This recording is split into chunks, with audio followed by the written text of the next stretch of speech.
यानी कि हमारा जो आज का व्लॉग है वो इंसाफ के इर्द गिर्द ही घूमेगा। अल्लाह ताला कुरान पाक में फरमाते हैं, तुम इंसाफ करो, बेशक अल्लाह ताला इंसाफ करने वालों को पसंद करता है। ये सूरतुल हिजरात में है। और अल्लाह ताला सूरत निसा में फरमाते हैं, बेशक अल्लाह ताला हुक्म देता है कि अमानतें उनके अहल को अदा करो, यानी कि जिसका हक है उसे दे दो। ये सूरत निसा की आयत का तर्जमा है। पहली बात तो जो पहली आयत करीम आपके सामने मैंने पेश की, उसका तर्जमा यही है कि इंसाफ करो, बेशक अल्लाह ताला इंसाफ करने वालों को पसंद फरमाते हैं। अभी आप भी देख रहे हैं कि अल्हम्दुलिल्लाह हम इस्लामी जमहूरिया पाकिस्तान में रहते हैं। 95% से भी ज़्यादा मुसलमान हैं और तकरीबन इंसाफ के अदारों में भी सारे मुसलमान बैठे हुए हैं।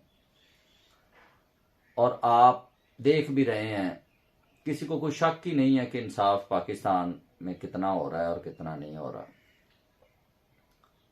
एक जगह पे अल्लाह ताला ने कुरान मजीद में हमें हुक्म दिया है, सूरत अल-माइदा में, ऐ ईमान वालो, इंसाफ की गवाही देने वाले बनो, किसी ग्रोह की दुश्मनी में, किसी ग्रोह की दुश्मनी तुमको इतना मुश्तइल ना करे कि इंसाफ से फिर जाओ। अदल करो, ये खुदा तरसी से ज्यादा मुनासबत रखता है। अल्लाह से डर कर काम करते रहो, जो कुछ तुम करते हो अल्लाह ताला इससे पूरी तरह बाखबर है।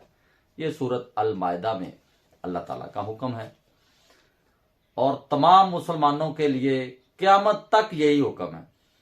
यानी कि किसी ग्रोह की दुश्मनी या किसी ग्रोह से अगर आपकी कोई इतनी जाती अनाद है, वो इतना ना तुम्हें मुश्तिल कर दे कि तुम उसको भी इंसाफ ना दो, उससे भी फिर जाओ। यानी कि दुश्मन से भी इंसाफ करने का अल्लाह ताला ने हुक्म दिया है। अभी आप समझ तो गए होंगे मैं क्या बात करना चाहता हूं कि पिछले 2 साल में पाकिस्तान में क्या हो रहा है, इंसाफ माशाल्लाह किस हद तक पहुंच गया है। कि और एक मैंने आपसे ये भी गुजारिश करनी थी कि मुझे चीफ जस्टिस साकिब निसार के बाद अगर किसी चीफ जस्टिस से मैं उम्मीद रखता था तो वो ये काजी फायज ईसा साहब थे। क्योंकि मैं उनको ज़ाती तौर पे तो नहीं जानता, मैं उनकी बातें सुनी हैं, उनके बयान सुने हैं, उनकी वो तस्वीरें देखी हैं जिन्हें वो आइन की किताब पकड़ के ऐसे खड़े रहते, आइन आइन आइन, हमें हर वक्त आइन की तलकीन करते हैं। जस्टिस साकिब निसार का जो दौर था वो मैंने देखा, आपने भी देखा। मेरा नहीं ख्याल कि कोई भी ऐसा चीफ जस्टिस पाकिस्तान की 70 साल तारीख में आया है जिसने आम आवाम को के केसेस या इंसाफ इतने लगन के साथ किया है। यानी कि हफ्ता और अतवार को जब छुट्टी होती है वो भी छुट्टी नहीं करते थे। हफ्ते और अतवार वाले दिन भी आम आवाम की वो दरखास्तें सुनते थे और फैसले सुनाते थे। मेरे ख्याल में जितनी वो उन्होंने मेहनत की, उनके दौर में सुप्रीम कोर्ट में बहुत ही कम केसेस रह गए होंगे। वैसे तो आपको पता ही है हमारी सुप्रीम कोर्ट के अंदर केस चला जाए तो कई कई साल लग जाते हैं, बारी नहीं आती। हाई कोर्ट में बारी नहीं आती। बड़े बड़े लोग हैं, इनकी तो आज अपील करो सुबह लग जाती है। मैं आम आदमी की बात कर रहा हूँ, आम आदमी की बारी नहीं आती। हमारी दुकानों का, सरकारी दुकानों का केस है इधर गग्गो मंडी में 2019 का, अभी तक मुल्तान हाई कोर्ट में वो केस है, 2023 हो गया है, हमें बुलावा नहीं आया, अभी तक केस नहीं लगा उसका। हमने पैसे भी अदा किए हुए हैं, सारा कुछ किया हुआ है, गवर्नमेंट की जितनी रिक्वायरमेंट थी ऑक्शन के ऊपर सारी पूरी की हुई हैं, लेकिन हमें दुकानें तो क्या मिलनी है, हाई कोर्ट में हमारा केस भी नहीं सुना जा रहा। ये मैं आपको बात कर रहा हूं इंसाफ की। इंसाफ जो है वो किसी भी मुआशरे में कलीदी किरदार अदा करता है। उसको मिसाल बनी हुई है ना कि कोई यूरोप में या किसी सुलझे हुए मुल्क में चले जाएं तो उधर कोई तगड़ा जो है, जैसे हमारे इधर हैं तगड़े खानदान, लाडले खानदान, वो किसी आम शहरी के साथ कोई जुल्म ज्यादती करें तो वो कहते हैं आए मैं आपको अदालत में देख लूंगा। तो पाकिस्तान में तो ये भी नहीं कह सकते, क्योंकि पाकिस्तान में तो आम शहरी गरीब बंदा बेचारा अदालत अफोर्ड ही नहीं कर सकता, अदालत को अफोर्ड ही नहीं कर सकता। जबकि इंसाफ हर बंदे को, यानी कि ये हमारी हुकूमतों की फर्ज है कि उसको इंसाफ उसकी दहलीज पर मिले। यहां पे तो अफोर्ड ही नहीं कर सकता बेचारा आम आदमी। तो आप जो जिस किसी का अदालतों के साथ वाह पड़ा है, या पुलिस के साथ या पटवार के साथ या वापडा के साथ, क्योंकि इनकी केसेस ज्यादातर अदालतों में हमें जाना पड़ता है, तो उनको तो पता है कि हमारी अदालतों में हमारा इंसाफ क्या हो रहा है। इसलिए मैं तो बड़ा मायूस हुआ हूं, आपका मुझे पता नहीं है, खासकर इस क्योंकि सुप्रीम कोर्ट का जो सबसे बड़ा, जो हमारी अदालतों का सबसे बड़ा मकसद है वो ये है कि इंसानी हकूक जो है उनके ऊपर को कद करना है। और इंसानी हकूक जितने इस काजी फायज ईसा चीफ जस्टिस के दौर में पामाल हुए हैं, शायद ही उसकी कोई तारीख मिसाल मिलती हो कि कहीं कोई आमर के दौर में, मार्शल लॉ के दौर में भी इस तरह हुआ हो। यानी कि जनरल जिया के दौर में, जनरल याया के दौर में, जनरल अयूब के दौर में, जनरल मुशर्रफ के दौर में भी इवन इस तरह नहीं होता था कि एक बंदे के ऊपर 20-20 पर्चे, फिर उसका जाके घरों का सामान तोड़ना, उसकी गाड़ियों को तोड़ना, उसके कारोबार बंद कर देना, लापता कर देना। पता ही नहीं है एक इतना यार बड़ा सियासी रहनुमा, वफाकी वजीर हो या कोई भी, वैसे ही जमहूरी मुल्कों में तो ये जो सियासी लोग होते हैं, जो इलेक्टेबल्स होते हैं, जो वोट लेके आते हैं, उनकी रिस्पेक्ट ही बड़ी होती है, क्योंकि वो 1-2 लाख वोट लेके आते हैं। मैं ये सैनिटर्स और ये जो मखसूस सीटों वाले इनकी बात नहीं कर रहा, मैं उनको सियासतदान नहीं मानता, या जो जिले चेयरमैन या जिले ना, मैं उसको सियासतदान मानता हूं, चाहे वो काउंसलर है ना 200 वोट लेके आता है, वो है असल अवाम का नुमाइंदा, उसने 200 बंदों का वोट लिया है। एमएनए लाख वोट लेके आता है, एमपीए है कोई 25,000 वोट लेके आता है, वो है अवाम का नुमाइंदा।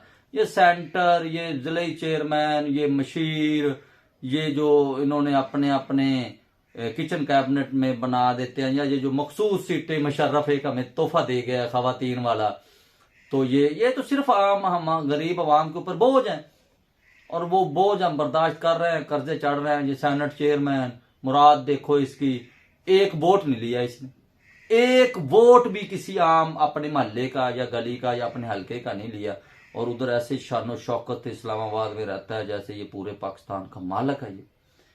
ये तो हमारे निजाम की कमजोरियां हैं ना, जो, क्योंकि निजाम की कमजोरी इसलिए है कि जो हम जिनको इलेक्ट करके उधर मुंतखब करके भेजते हैं वो ही बस फिर आइन बनाते हैं, और जिनके कहने पे बनाते हैं वो भी आपको पता है।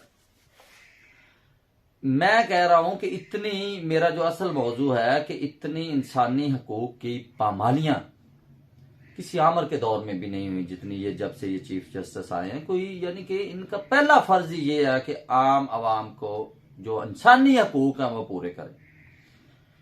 एक उसके बच्चे हैं, बीवी है, उसकी फैमिली है, रिश्तेदार है, उसको रात को उठा लिया जाता है, ये पता ही नहीं कितने माह किधर है।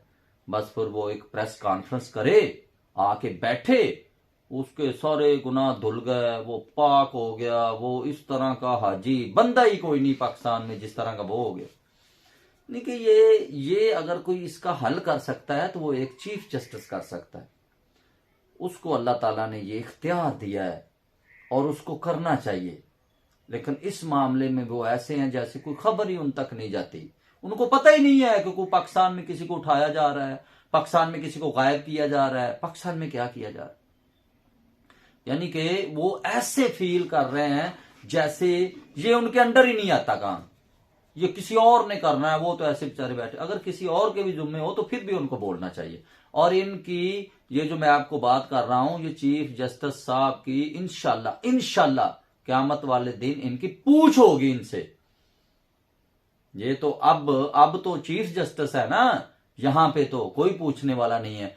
इंशाल्लाह क़यामत वाले दिन यही जो लोग जिनके साथ इंसानी हकूक की पामाली हो रही है, अल्लाह ताला के सामने इनसे पूछेंगे खड़ा करके कि आप, अल्लाह ताला पूछेगा कि मैंने आपको इतना बड़ा इख्तियार दिया था और आप मेरे इंसानों को, मेरे और इंसानों और मेरे मुसलमानों को उनके ऊपर ये कुछ होता रहा और तुम खामोश तमाशाई बने हुए थे।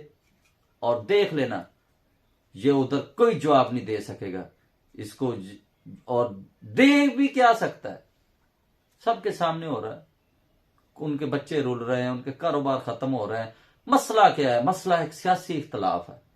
मैंने आपको सूरत अल मायदा का जो तर्जमा सुनाया है ना, मैं एक दफा फिर सुना देता हूं कि किसी ग्रोह की दुश्मनी तुमको इतना मुश्तिल ना कर दे कि इंसाफ से फिर जाओ।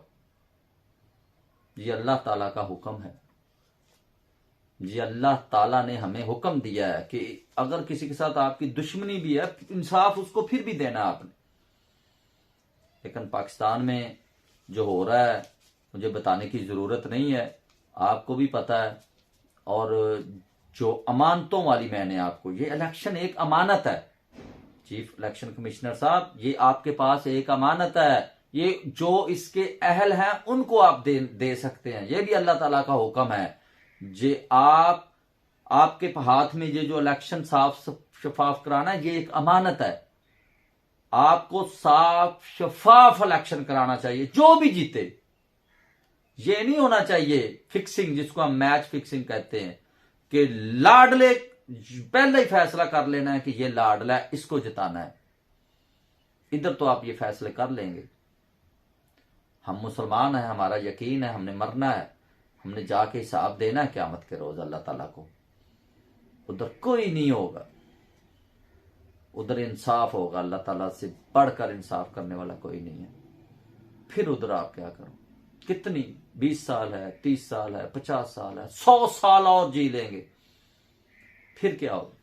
हिसाब फिर जाके देना पड़ेगा। उधर आप ये नहीं कह सकते कि मेरे ऊपर प्रेशर था, मैंने इसलिए ये फैसले किए। अल्लाह ताला ने ये आपसे सवाल करना है कि मैंने आपको इतना बड़ा ओहदा दिया था और आपका फर्ज था, आपको हुक्म दिया था कि इंसाफ करना है, और आपने ये इंसाफ किया। और जब तक इंसाफ नहीं होगा उस वक्त तक इस्तेहकाम नहीं आ सकता। किसी भी मुल्क में, किसी भी शहर में, किसी भी खानदान में इस्तेहकाम ही नहीं आ सकता। आप दहशत गर्दी के ऊपर जितने मर्जी अरबों खरबों रुपया लगा दें, जितना मर्जी आप पिछले 24 साल से लगा रहे हैं ना, जब से जनरल मुशर्रफ हमें अफगानिस्तान में अमेरिका की जंग में धकेल के गया है। अमेरिका की जंग थी ना, हमारा उससे क्या लेना देना था? उसामा बिन लादेन था उधर, उन्होंने हमले किए अमेरिका में, टावर गिरे अमेरिका के, हमारा उससे क्या लेना देना था? हमारा तो बल्कि ये लेना देना था कि अफगानिस्तान हमारा हमसाया था। हमें तो अगर कोई सपोर्ट करनी चाहिए थी तो हमारे हमसाये की करनी चाहिए थी, क्योंकि हमारा मजहब भी कहता है कि अपने हमसाये के साथ अच्छे तल्लुकात रखो, उसका ख्याल रखो। हमें अमेरिका की जंग में जनरल मुशर्रफ धकेल के चला गया। अब तक हम बर्दाश्त कर रहे हैं, जब तक इंसाफ नहीं होगा हम बर्दाश्त करते रहेंगे। आप 20 साल 30 साल बाद भी आप मेरा ये क्लिप देख लेना कि जब किस भी मुआशरे में इंसाफ, ये जो यूरोपियन लोग हैं या आप हमारे सऊदी अरब यूएई, ये तरक्की इन्होंने कोई तेल से नहीं की, या इन्होंने कोई पैसे से तरक्की नहीं की, इंसाफ से तरक्की की है। वहां पे आप देखें इंसाफ कैसे होता है। वहां पे कोई किसी वजीर आजम की, किसी बड़े से बड़े ओहदेदार ब्यूरोक्रेट की जरूरत नहीं है कि वो किसी को प्रेशराइज कर सके, किसी एक छोटे से छोटे जज को भी नहीं कर सकता। इसलिए दहशतगर्दी, अगर पाकिस्तान अगर सोचता है कि हमारे ऊपर सबसे ज्यादा जो मसला है वो दहशतगर्दी का है, दहशतगर्दी की वजह से हमें इंसाफ नहीं, हमें मईशत हमारी नहीं ठीक हो रही, दहशतगर्दी की वजह से हमें हमारे तल्लुकात दूसरे मुल्कों से खराब हो रहे हैं, दहशतगर्दी है, दहशतगर्दी के लिए हम इतनी जानें कुर्बान कर रहे हैं। हमारे जो सिक्योरिटी एजेंसी के इदारे हैं उनकी हजारों के हिसाब से शोहदा हैं, उन्होंने जानें कुर्बान की है। इसका इलाज लेकिन इंसाफ से होगा। दहशतगर्दी का जब आप इंसाफ अपनी अदालतों में इंसाफ देना शुरू कर दें, इंशाल्लाह चंद ही दिनों में आपको पता चल जाएगा। जब दहशतगर्दी की अदालतें बनी थी तो वो दहशतगर्दों को ट्रीट करने के लिए बनी थी। अब आप अंदाजा लगाएं हमने उस कानून के साथ क्या किया। हमने उस कानून, जो दहशतगर्दी का एक कानून पास हुआ था, हमने उसके साथ क्या इंसाफ किया। हम एक कोई रेहड़ी जल जाती है, एक कोई गाड़ी को कोई नुकसान हो जाता है, एक कोई किसी के साथ कोई पथराव हो जाता है, पथराव के ऊपर भी हम दहशतगर्दी की दफात लगा के तो दहशतगर्दों की अदालतों में केस भेज देते हैं। यार दूसरे मुमालिक क्या सोचते होंगे, उधर इंटेलिजेंस उनकी इंटेलिजेंस रिपोर्टें नहीं देती, उनको नहीं पता, वो नहीं सोचते होंगे कि यार एक एक माह में इतने इतने इधर दहशतगर्दी के पर्चे हो रहे हैं, मुकदमात हो रहे हैं, इसका मतलब है इधर तो बहुत ज्यादा दहशतगर्दी हो रही है। और लोग जो मजहब मुमालिक हैं वो इस तरह के इंसिडेंट को तो छुपाते हैं, हम जो छोटा उसको भी बड़ा पेश करके दहशतगर्दी के पर्चे काट देते हैं। आप देखें, मैं इधर हमारे बुरेवाला में, मैं हमारा शहर है बुरेवाला, उधर एहतजाज हुआ, उनके ऊपर 200 से ज्यादा लोगों के ऊपर दहशतगर्दी के पर्चे काट दिए गए। हाई कोर्ट में गए तो उन्होंने तोड़ दी वो दफा। ये कैसे होता है? दहशतगर्दी की दफात जो है उनको वो सिर्फ दहशतगर्दों के ऊपर लगनी चाहिए। आप इनको एक आम शहरी को अगर उसने कहीं गुस्से में आके कोई पथराव कर दिया है या गुस्से में आके कोई एहतजाज भी कर दिया है, एहतजाज आइन में है कि आप कर सकते हैं, आप उनको दहशतगर्द कैसे बना सकते हैं? आप उसके ऊपर पूरी जिंदगी के लिए दहशतगर्दी का लेबल लगा देते हैं, दहशतगर्दी का मुकदमा बना देते हैं। मैंने तो उधर ऐसे केसेस भी देखे हैं कि दुश्मनी वाले जो लोग हैं वो थोड़े बहुत पैसे देते हैं और दहशतगर्दी की दफा शामिल करवा लेते हैं। दहशतगर्दी को हमने ये समझा हुआ है, हमने दहशतगर्दी के कानून के साथ ये इंसाफ किया है, इसलिए हमारी दहशतगर्दी है इधर। और ये तब तक खत्म नहीं होगी जब तक हम अपने इंसाफ का निजाम नहीं ठीक करें। फौजी अदालतों का आप कह रहे हैं फौजी अदालतें बनाए, फौजी अदालतें बनाए, फौजी अदालतें पहले बनाई थी। फौजी अदालत इसी तरह जो दहशतगर्दी वाली दफात का हुआ है, जो इन केसेस का हाल हुआ है, वही उनका होगा। फिर अभी आप खुद अंदाजा लाएं, सुप्रीम कोर्ट सबसे बड़ा इदारा है, उन्होंने फैसला दे दिया है कि आम सिविलियन बंदे का नहीं उधर ट्रायल हो सकता, फिर भी मुहिम चलाई जा रही है। और मुझे तो अभी तक नहीं पता, जो सुप्रीम कोर्ट ने फैसला दिया है, मुअज़्ज़ज़ जजेस ने 5 जजेस ने फैसला दिया है और मुतफिका फैसला है, एक भी जज ने 5 में से ये नहीं कहा कि चलाना चाहिए, उस पर अमल दरामद नहीं हुआ। मुझे तो लगता है अभी तक नहीं हुआ। मैंने तो कहीं कोई न्यूज ये नहीं सुनी कि जो उधर दहशतगर्दी में जिनके केसेस चल रहे थे उन मुलजमान को दोबारा वापस सिविल जेलों में भेज दिया गया या उनके केसेस उधर चल रहे हैं। ये हम इंसाफ कर रहे हैं। किस तरह हम कह सकते हैं कि जब मुआशरे में इंसाफ नहीं होगा? मैंने आपको वाज़े अल्लाह ताला के अहकामात बताए हैं। ये तो मैंने आपको सिर्फ 3 आयात का तर्जमा सुनाया है। आप कुरान पाक को तर्जमे के साथ पढ़ें। बार बार अल्लाह ताला का ये हुक्म है, यानी कि इतना जोर दिया गया है इंसाफ के ऊपर। और हम इंसाफ क्या कर रहे हैं? हम इंसाफ ये कर रहे हैं कि हम अवाम के साथ तो जो करना कर रहे हैं, हम अपने आइन और कानून जो हम बनाते हैं उनके साथ ये इंसाफ कर रहे हैं कि दहशतगर्दी का कानून पास किया गया, दहशतगर्दों को ट्रीट करने के लिए हमने अपनी दुश्मनियां निकालनी शुरू कर दी। जिसके साथ थोड़ी सी तल्ख कलामी हो जाती है, जो पहले हमारा लाडला होता है, कुछ अरसे बाद उसके साथ बिगड़ जाती है, दहशतगर्दी के पर्चे काट दो जी। यानी कि एक अल्फाज या तकरीर बोलने के ऊपर भी दहशतगर्दी के पर्चे। तो फिर हम कैसे इंसाफ कर सकते जब हम अपने बनाए हुए कवानीन को के साथ इंसाफ नहीं कर रहे? तो अल्लाह तो देख रहा है ना। दहशतगर्दी को इतना मसला नहीं, बाकी मुल्कों में भी आई, किसी ने 2 साल में, किसी ने 4 साल में खत्म कर दी। श्रीलंका में हमसे कितनी मुईशत कम, छोटा सा मुल्क, उसका कोई इतना रेवेन्यू भी नहीं है, तामल बागी, इतना उधर उन्होंने अत मचाई हुई थी, लेकिन उन्होंने कंट्रोल कर ली, खत्म हो गए। अमेरिका में आई, किधर ये हमारा अफगानिस्तान ही लगा ले, कितनी आई, वो बिल्कुल तबाह उजड़ गया, लेकिन उन्होंने आखिर खत्म कर ली। हम एटमी मुल्क है, हमारा वैसे उनके साथ श्रीलंका, अफगानिस्तान, ईरान के साथ मुआवजा ही नहीं होना चाहिए। हम एटमी मुल्क है, हमसे पिछले 24 साल से क्यों नहीं खत्म हो रही? हर कोई वजह है ना, क्यों नहीं खत्म हो रही? हमने फेंसिंग भी करके देख ली, अफगानिस्तान से कहते थे भी आ रहे हैं जी दहशतगर्द, बाढ़ भी लगा ली, हमने इतने हजारों के हिसाब से अपने जवान भी कुर्बान कर दिए, शोहदा भी हैं एजेंसियों के, पुलिस की बढ़िया कुर्बानियां हैं, लेकिन फिर भी 24 साल हो गए, हम एटमी मुल्क होके 24 साल से दहशतगर्दी के ऊपर हमारा कंट्रोल नहीं, हम दहशतगर्द नहीं खत्म कर सके। सच तो ये है और इसको कोई भी नहीं जुटला सकता। मेरा आपसे आज बात करने का मकसद है कि सबसे बड़ी जो हमारे मुल्क को जो दीमक चाट रही है वो हम ये साबित कर लेते हैं कि पिछले 24 साल से तो दहशतगर्दी है ना, उससे पहले आप छोड़ दें। उससे पहले भी हमारे साथ ये हुआ कि जब अमेरिका ने हुक्म दिया हमने उसके आगे वो क्या कहते हैं शाह से ज्यादा शाह के वफादार बन गए। जब उसका रशिया के साथ फड्डा था, रूस के साथ फड्डा था, अफगानिस्तान पे हमला था, जनरल जिया ने हमें उधर उतार दिया। बल्कि वो मैं एक क्लिप आपके साथ शेयर कर दूंगा, आप सुन लेना। जनरल जिया तकरीर कर रहा है कि ये उनकी लड़ाई नहीं है, ये हमारी है। आप समझ नहीं रहे हैं कि रशिया पहले उधर हमला करेगा, उसके कब्जा करके फिर एंड पे पाकिस्तान पे आएगा। जब आएगा तो हम लड़ेंगे। दूसरों की जंग हम कैसे लड़ सकते हैं? उस वक्त तो कोई कंट्रोल हो गया, खत्म हो गई, लेकिन अब 24 साल से क्यों नहीं हो रही? वजह यह है कि हम अल्लाह ताला के हुक्म के ऊपर नहीं चल रहे। अल्लाह ताला कहते हैं इंसाफ करो, चाहे आपका जितना भी कोई दुश्मन है, जितनी भी किसी के साथ आपकी चपकलश है, लेकिन इंसाफ करो। ये अल्लाह ताला का हुक्म है। हम इंसाफ नहीं कर रहे, ना हमारी अदालतों में इंसाफ हो रहा है, ना हम अपने बनाए गए कवानीन के साथ इंसाफ कर रहे हैं। हम उसको इंसाफ समझते हैं जो हम कर रहे हैं, जबकि नहीं, ऐसा नहीं है। आप सारी तवज्जो निजाम इंसाफ के ऊपर लगाएं।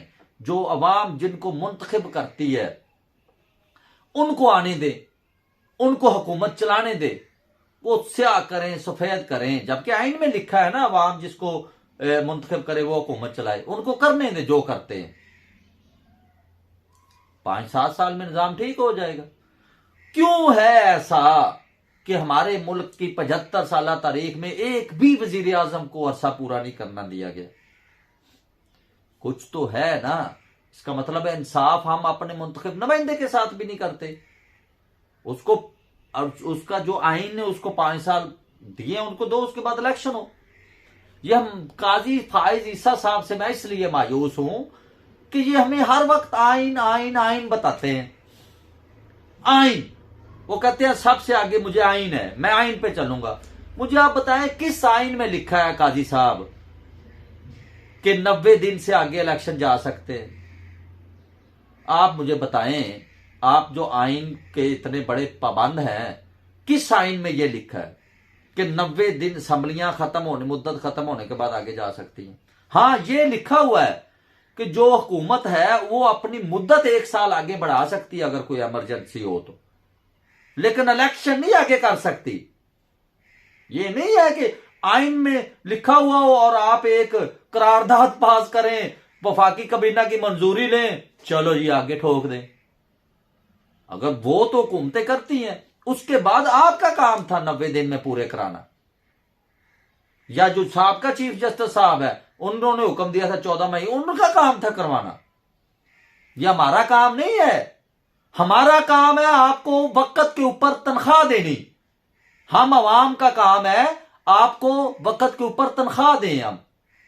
हम अपनी जमीन बेचें, हम अपना एक वक्त का खाना कम करें, हम अपने बच्चों को बड़े स्कूल से निकाल के छोटे स्कूल में दाखिल करें। हम जहां पे काश्तकार हैं 2 बोरी डीएपी डालनी है, 1 बोरी डालें, हमारी जेब तंग हो तो। लेकिन हमारा काम है कि आपको आपके वक्त के ऊपर तनख्वाह दें, हम आपके बच्चों को मुराद दें, आपकी बीवी को मुराद दें, आपको गाड़ी अच्छी दें, आपको पेट्रोल दें, वो आपको मिल रहा है।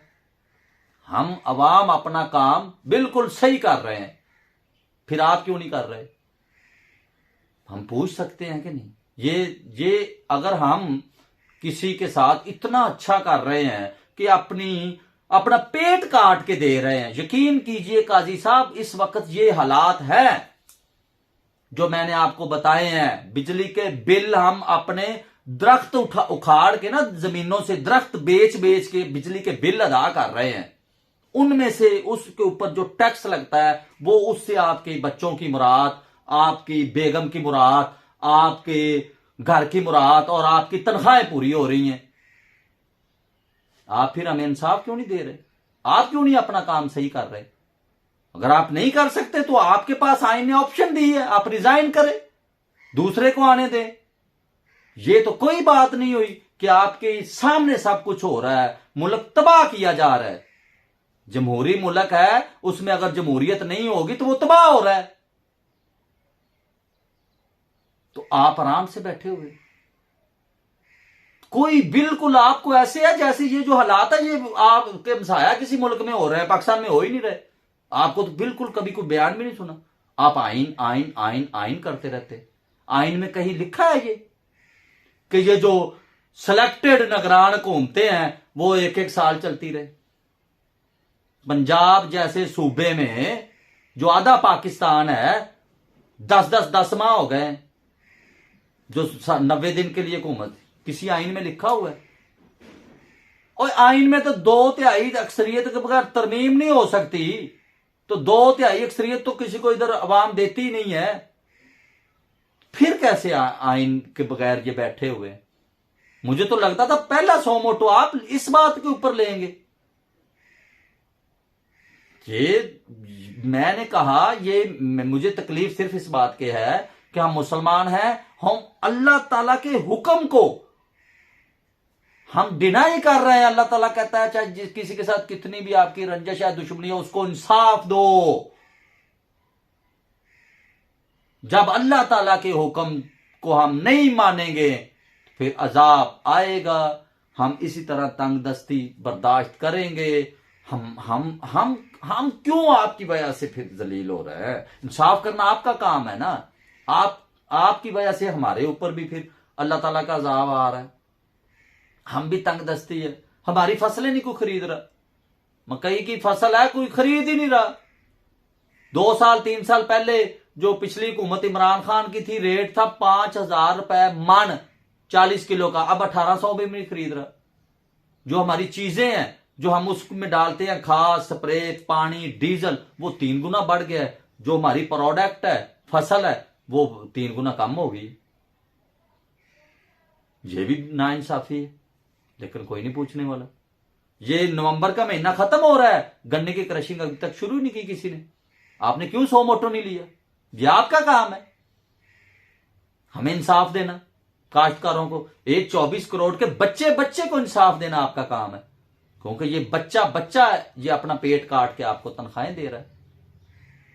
इसलिए मैंने आज ये व्लॉग बनाया है कि मैं बड़ा मायूस हुआ हूं आपके इस दौरे जो चीफ जस्टिस साहब काजी साहब, मैं बड़ा मायूस हुआ हूं। बाकी का तो मुझे पता नहीं है, लेकिन अल्लाह ताला आपको हदायत दे और आप इस आवाम को इंसाफ मुहैया करें। अल्लाह के हुक्म के मुताबिक अल्लाह के हुक्म के ऊपर आप चलें। आइन के साथ साथ जो आइन की किताब हर वक्त आप पढ़ते हैं उसके साथ साथ थोड़ा सा अल्लाह ताला के फरमान अल्लाह ताला की किताब कुरान करीम का भी मुताला करें। उधर भी अल्लाह ताला ने जो इंसाफ के बारे में हुक्म दिया है वो आप जरूर पढ़िएगा। उम्मीद करता हूं कि आप दहशतगर्दी का इलाज कर सकते हैं, इस मुल्क में इंसाफ देके और जरूर करेंगे। अल्लाह हाफ़िज़।